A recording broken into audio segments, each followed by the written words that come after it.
एक और चीज़ जो इसको जो है वो हाईवे पर्पस से एलिवेट से बेटर बनाती है वो ये है इनको भी जो है वो 13 से 20-21 लाख तक बहुत ही ज़्यादा लॉन्ग टर्म के लिए गाड़ी लेनी है, जिनका फर्स्ट और सेकंड गियर काफ़ी लॉन्ग है और वो थोड़ा सा लेजी फील होती है चलने में। बहुत ही प्रैक्टिकल जो है वो क्वेश्चंस पे वीडियो होने वाली है। अराउंड 80 to 90% गाड़ियाँ ऑटो एक्सपो में हाइब्रिड्स और ईवीज थी, तो वो आपकी ज़िंदगी में कहाँ फिट बैठती हैं और उनको आपको लेना चाहिए कि नहीं, वो एक डिटेल्ड वीडियो आने वाली है। तब तक आप एक नॉर्मल गाड़ी की वीडियो देख लीजिए जिसको बहुत ही लंबी चलानी है गाड़ी, स्पेशली उसके लिए। अच्छा, एक फन फैक्ट बताऊं, जो क्रेटा सेल्टोस कुशाक में वेंटिलेटेड सीट्स हैं उसमें से हवा निकलती है आपकी पीठ को ठंडा करने के लिए, लेकिन जो ग्रैंड विटारा, हाई क्रॉस, इन सब में जो सीट्स हैं वेंटिलेटेड सीट्स, उसमें सकिंग टाइप है वो, मतलब वो खींचती हैं हवा, इन अ सेंस कि वो वेंटिलेटेड सीट जो है ज़्यादा बेटर काम करती है अगर आप नॉर्मल वेंटिलेटेड सीट से जो है वो कंपेयर करो तो। क्या आपको ये चीज़ पता थी? तो अब इस पर्टिकुलर चीज़ से हम आगे स्टार्ट करते हैं, which is about grand Vitara. अच्छा, ये मैं बहुत ही प्रैक्टिकल वीडियो जिसमें बहुत ही प्रैक्टिकल सवाल जवाब होंगे, वो मैं क्यों बना रहा हूँ ग्रैंड विटारा वर्सेस उसके जो राइवल्स हैं, उसका मैं एक छोटी सी चीज़ बता देता हूँ। मैं जब कंसल्टेशन लेता हूँ ना, तो बहुत से लोग मेरे से कहते हैं कि मुझे 10-15 साल तक गाड़ी चाहिए, ठीक है? तो अल्ट्रा रिलायबल कार आप मेरे को बताओ। अब होता क्या है कि जो इंडियन है या ज़्यादा से ज़्यादा जो कोरियन कंपनीज हैं, उनकी गाड़ी 14-15 लाख रुपए में 10 साल तक जो डिसेंट रिलायबिलिटी दे देती है। लेकिन जब आदमी ये बोले कि मेरी रिलायबिलिटी जो है मेरे को लंबी ही रखनी है, तो मेरे दिमाग में एक चीज़ आती है कि एलिवेट ले लो।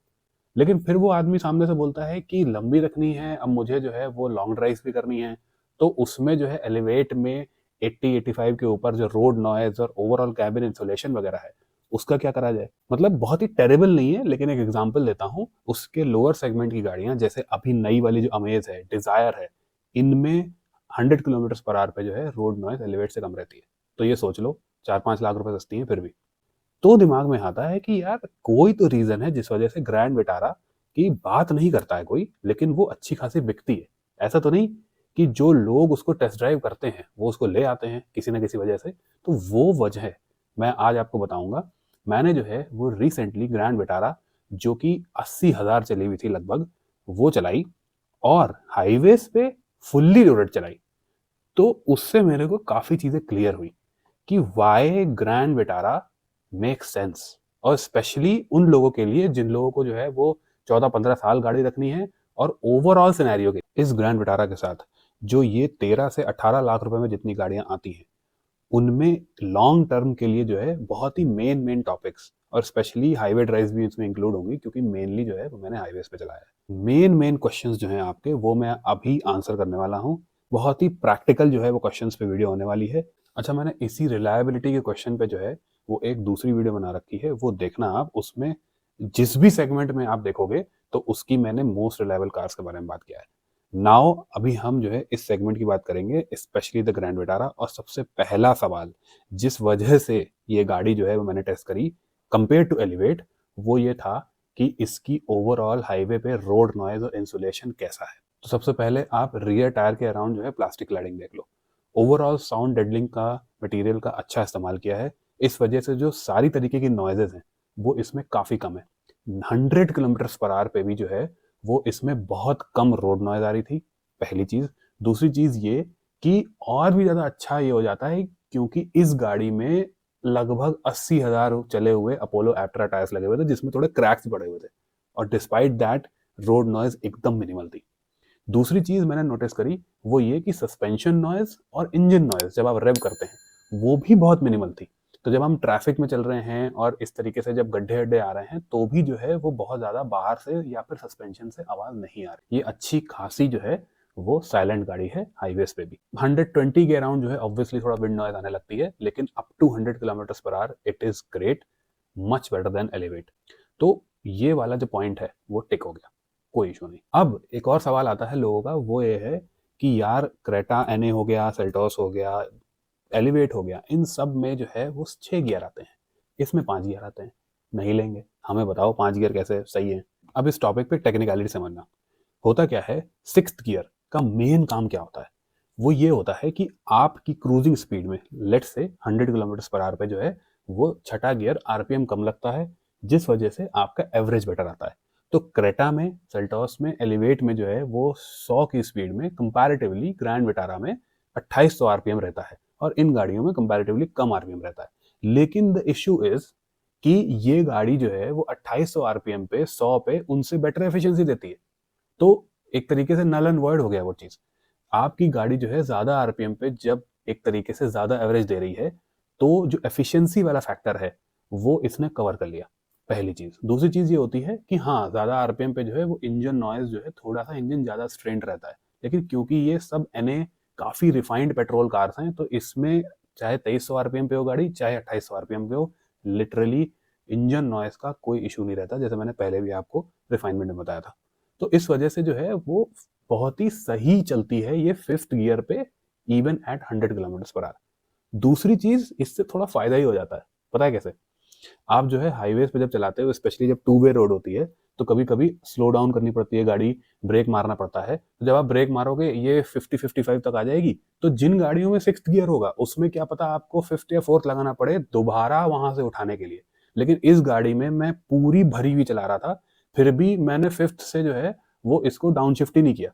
ये as low as 40 kilometre per hour से फिफ्थ में उड़ जाती है पूरी लोडेड। तो उस वजह से फिफ्थ गियर जो है वो क्योंकि हल्का सा ज्यादा आरपीएम पे रखा है, तो वो गियर चेंजेस भी उतने रिक्वायर्ड नहीं है, स्पेशली ऑन द हाईवे।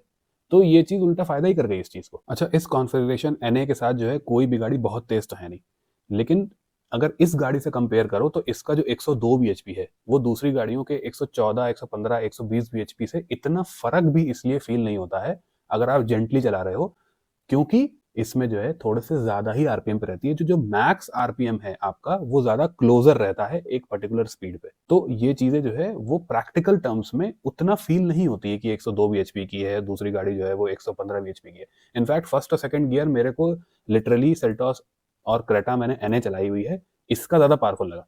शहर में ये ज्यादा जंप करके आगे चलती है कंपेयर टू दोस कार्स जिनका फर्स्ट और सेकंड गियर काफी लॉन्ग है और वो थोड़ा सा लेजी फील होती है चलने में। तो एवरेज सही, चलने में तेज, और ओवरऑल जो है वो आपको डाउनशिफ्ट भी नहीं करना पड़ रहा कम स्पीड पे उठाने में, तो दैट इज कवर्ड। लेकिन अगर किसी को हिल्स पे चलानी है, थोड़ा ज्यादा आरपीएम खींच खींच के चलाना ही है खुद से, ठीक है, तो वहां पे जो है वो इस सेगमेंट में एलिवेट थोड़ी टॉप करती है क्योंकि उसका इंजन ज्यादा फ्री रहेंगे, है ना, तो वो चीज वहां पे वो सही है। दूसरी इंपॉर्टेंट चीज आ जाती है जो जिसमें बहुत ही एक्सेल करती है, विच इज सस्पेंशन। मैं आपको बताऊं, अगर आप एक लाइन में सुनना चाहते हो, one of the best suspension वाली ये गाड़ी है, specially on the highways at higher speeds और जहां पे लोग भरे हुए हों। आपने कभी कभी भी मेरे को बताना, अगर आप नोटिस करते हो गाड़ियां, तो ग्रैंड विटारा में जो है वो आपने जो पीछे वाला सस्पेंशन ट्रैवल है वो पूरा धसा हुआ देखा है? कभी भी देखा है? क्रेटा का आपने देखा होगा कि जो है वो टायर काफी सेंटर के पास पहुंच गया है, लेकिन ग्रैंड विटारा का मेरे को बताना, कभी नोटिस किया है? कभी नहीं किया होगा। मैं आपको दिखा देता हूँ यहाँ पे, ये गाड़ी, इसमें इतना अभी भी गैप बचा है और इसमें अच्छे खासे भारी भारी लोग बैठे हैं और पूरी डिक्की लगेज से भरी हुई है। फिर भी तो हाईवेज पे जब आप घूमते हो तो मैक्सिमम टाइम जो है वो आप कहीं ट्रिप पे पूरी फैमिली के साथ जाते हो, गाड़ी भरी हुई रहती है और बूट भी भरा हुआ रहता है। उस पर्टिकुलर केस में इसका सस्पेंशन जो है वो काफी दूसरी कॉम्पिटिटर से बेटर काम करता है जिनका सस्पेंशन धस जाता है, मतलब सैग हो जाता है। तो ये चीज इसमें मेरे को बहुत बढ़िया लगी। जब हम चलते हैं 80-90 किलोमीटर पर आवर पे, तो जो ब्रिजेस में गैप्स आते हैं उसमें ये गाड़ी बहुत ज्यादा ऊपर नीचे मूवमेंट नहीं करती है। बड़े गड्ढे पे इसका सस्पेंशन ट्रैवल नहीं खत्म होता है तो जोल्ट अंदर नहीं आता है, इवन रियर पैसेंजर्स को भी। तो वो चीजें जो हैं वो सारे पैसेंजर्स काफी हैप्पी थे इस पर्टिकुलर चीज से इसकी। अब मेन टॉपिक जिससे स्टार्ट किया था, विच इज रिलायबिलिटी। तो देखिए 10 साल तक इट्स फाइन, बट उसके ऊपर जो है दिमाग में जापानीज गाड़ियां ही आती हैं, क्योंकि इवन कोरियन गाड़ियों में भी जो है कभी एग्जॉस्ट ट्रस्ट के इश्यूज, कभी कभी जो है वो एसी बैठ जाता है लॉन्ग टर्म में, तो वहां पे इशू आता है। तो ये गाड़ियां जो हैं जापानीज, वो प्रोबेबिलिटी ज्यादा है कि ये ज्यादा आपकी अच्छे तरीके से काम करें, रिलायबल रहें। इसका एग्जाम्पल ये है कि ये जो गाड़ी मैं चला रहा हूँ वो 80,000 किलोमीटर चली हुई थी, no sign of any mechanical damage. बस ये चीज थी कि आगे लेफ्ट वाले टायर से थोड़ी सस्पेंशन, ऐसा लग रहा था सस्पेंशन की नॉइज है, लेकिन वो मोस्ट प्रोबेबली जो है वो कैलिपर पिन की नॉइज होती है जब वो ढीला हो जाता है। तो ओवरऑल गाड़ी में जो है वो मैकेनिकल एज सच कोई भी इशू नहीं था, क्लच वगैरह एकदम परफेक्ट था। और माइंड यू ये गाड़ी जो है वो 80,000 किलोमीटर बहुत ही अच्छी तरीके से नहीं चलाई हुई। इवन रैटिंग वगैरह भी जो है वो गाड़ी में उतनी नहीं सुनाई दे रही थी मेरे को। तो उस मामले में रिलायबिलिटी इज कवर्ड, कोई दिक्कत नहीं है। एक और चीज जो इसको जो है वो हाईवे पर्पस से एलिवेट से बेटर बनाती है वो ये है कि इसके डेल्टा मॉडल से ही आपको क्रूज कंट्रोल मिल जाता है। एलिवेट में इवन VX मॉडल तक आपको क्रूज कंट्रोल नहीं मिलेगा, which is a big miss, है ना। तो ये भी चीज़ आ जाती है कि हमारे हाईवेज ठीक हो गए हैं, क्रूज कंट्रोल लगाना है आपको, इसको डेल्टा मॉडल में मिल जाएगा, और इसके काफ़ी लोअर मॉडल्स से आपको जो है वो ऑटोमेटिक क्लाइमेट कंट्रोल वगैरह मिल जाता है, ये सब चीज़ें मिल जाती हैं। पीछे वाली सीटें 60-40 स्प्लिट हैं, इवन पीछे वाली सीटों में जो है वो रिक्लाइन वाला फंक्शन भी है, जो आप रिक्लाइन करके ही रखना, तो वो ऑप्शन है आपके पास।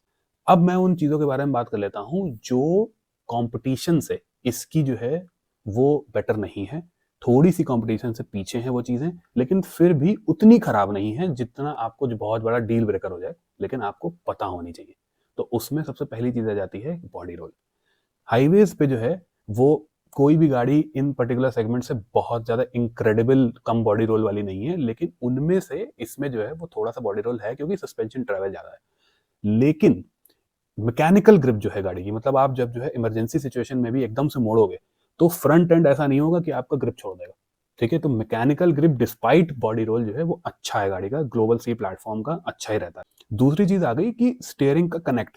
कनेक्ट में क्या है कि थोड़ा सा जो है ना वो हल्की सी पोजीशन पे मोड़ने पे गाड़ी नहीं मुड़ती है, हल्का सा स्लैक है और फिर एकदम से मुड़ने लगती है। तो वो थोड़ा सा जो है वो आपको यूज टू होना पड़ेगा, वो उतना बड़ा इशू नहीं है।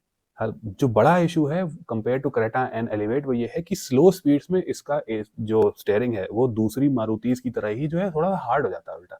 पार्किंग स्पीड्स पे जब आप मुड़ते हो तो हल्का सा आपको हार्ड लगता है, लेकिन बाकी जो मारुतिस हैं उनसे मच बेटर स्टेयरिंग है, स्पेशली ऑन द हाईवेज। तीसरी चीज वो ये है स्पेशली कंपेयर टू एलिवेट, वो है बूट स्पेस। इसका बूट स्पेस समझ लीजिए जो गहराई है उसमें थोड़ा सा क्रेटा सेल्टॉस से कम है। 4 मीटर गाड़ियों से तो ज्यादा ही है, लेकिन डिसेंट अमाउंट ऑफ सामान आ जाता है, मैं आपको दिखा दूंगा। लेकिन फिर भी जो है वो जो एलिवेट का बहुत बड़ा बूट स्पेस है उससे ऑब्वियसली थोड़ा कम है, और आपको पार्सल ट्रे निकालनी पड़ती है अगर आपको सामान डालना है तो। और एक और चीज़ आ जाती है वो है इंटीरियर प्रीमियमनेस। क्रेटा और एलिवेट की भी इनफैक्ट जो है वो इसके पर्टिकुलर इंटीरियर्स थोड़े से जो है कम प्रीमियम लगते हैं देखने में, स्पेशली जो हार्ड प्लास्टिक्स वगैरह हैं, जो इवन स्टॉक्स हैं लाइट और इंडिकेटर के, वो बिल्कुल आपको फील होगा कि स्विफ्ट वैगनार वाले हैं। यही चीज़ जो है स्विचेस वगैरह के साथ है, तो वो थोड़ा लो रेंट फील होता है। देखिए ये वीडियो जो है थोड़ी और ज़्यादा रेलेवेंट हो जाएगी जब इसके बेस मॉडल से आपको 6 एयरबैग्स मिल जाएंगे, लेकिन राइट नाउ अगर आप ऐसे सिचुएशन में हो कि आपको जो लोग हैं बाकी लोग उनकी तरह 10-15 साल तक गाड़ी चाहिए जिसमें आपको हाईवे ड्यूटीज भी करनी है, उसमें आप इसका जीटा या ऊपर वाले मॉडल्स ले सकते हो। बहुत ही स्मूथ है चलाने में, ओवरऑल एक्सपीरियंस जो है वो काफ़ी रिफाइंड और काफ़ी सूदिंग टाइप का है। तो उस मामले में जो गाड़ी है ये काफ़ी अच्छा सूट करती है इन सारे पैरामीटर्स को विद रिस्पेक्ट टू एवरीथिंग। छोटे छोटे 2 पॉइंट्स और, वो ये कि ये क्योंकि ग्लोबल सी प्लेटफॉर्म पे है इस वजह से आप ये मत सोचना कि ये सेफ़ नहीं है, ये अच्छी सेफ़ है, और इसका जो है वो कुछ टाइम में आपको भारत एनकैब रिजल्ट भी दिख जाएगा। सेकंड चीज़ वो ये कि जो पीछे वाला हेडरूम है वो आपने सनरूफ वाले मॉडल में देखा होगा बहुत ही कम है, लेकिन अगर आप जो है नॉन सनरूफ मॉडल लोगे तो उसमें जो है मैं आपको दिखा दूंगा बिल्कुल पीछे ठीक है हेडरूम, कोई दिक्कत नहीं होती। आगे भी आप जो है ऊपर बैठते हो, बोनट वोनट दिखता है, लेकिन हाँ बोनट के एज नहीं दिखते। तो वो छोटी मोटी चीज़ें हैं। तो आई थिंक इट्स डन। जिनको भी जो है वो 13 से 20-21 लाख तक बहुत ही ज़्यादा लॉन्ग टर्म के लिए गाड़ी लेनी है तो उनके लिए वीडियो थी। आप बताइए आपको वीडियो कैसी लगी, अच्छी लगी हो तो लाइक, बहुत अच्छी लगी हो तो सब्सक्राइब टू द चैनल। और सबसे मेन चीज़ ये है कि इस गाड़ी या इस सेगमेंट या किसी भी सेगमेंट में जो है अगर आपको गाड़ी लेनी है और आपको थोड़ा इशू आ रहा है तो कंसल्टेशन डिटेल्स जो हैं वो आपको डिस्क्रिप्शन में मिल जाएंगी, कोई दिक्कत नहीं होगी। कॉन्टैक्ट मी, मैं आपको जो है वो अच्छे से कंसल्टेशन दे दूंगा। नेक्स्ट वीडियो में मिलते हैं, बाय बाय।